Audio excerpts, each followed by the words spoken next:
कि घरे जाने से कि हटे बोला और तनी सब काम होता लेते बोला। हम चाहूं कि शिवानी जी हमरे नाम के बड़ी हो। आए हाय हाँ हाँ हाँ हाँ आओ आए हाय हाय इको तरी आज हो गई नी पूरा डेकोरेट बोलम अकरिया ऊपर नीचे सेट बोलम कि बेरी बेरी सज के चरवाइना कि बेरी बेरी सज के चरवाइना पीने लगा दे अड़ जाए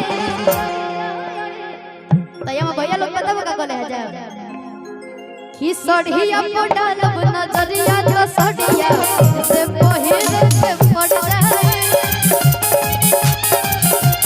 हेलो हेलो हेलो अरे सड़िया को डालब नजरिया तो सड़िया से पहिर के पड़ जाए। वो भी पूरा डेकोरेट बोला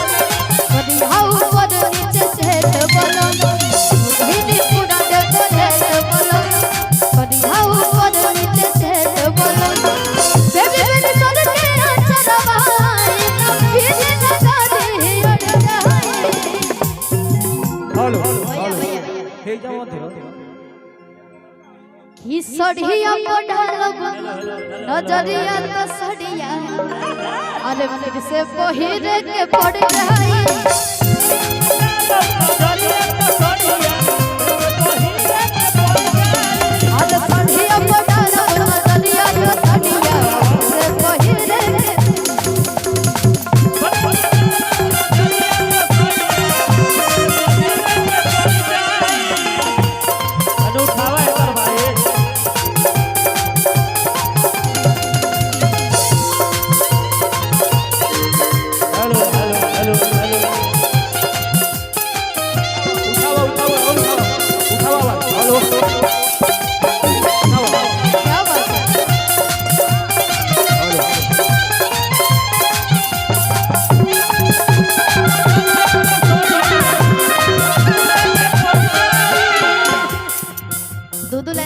भैया के फरमाइश आई है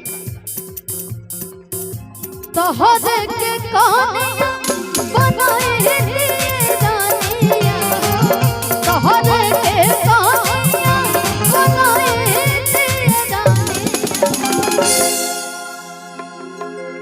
तार तो शादी हो गई बा जिन जना के फरमाइश आई ना लागत कि उनकर शादी नहीं के भइल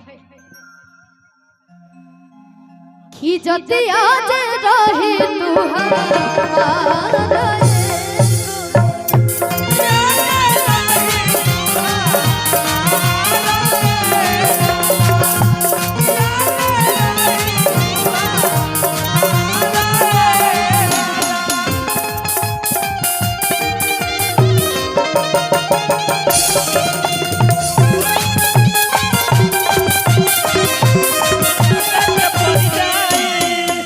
हमारा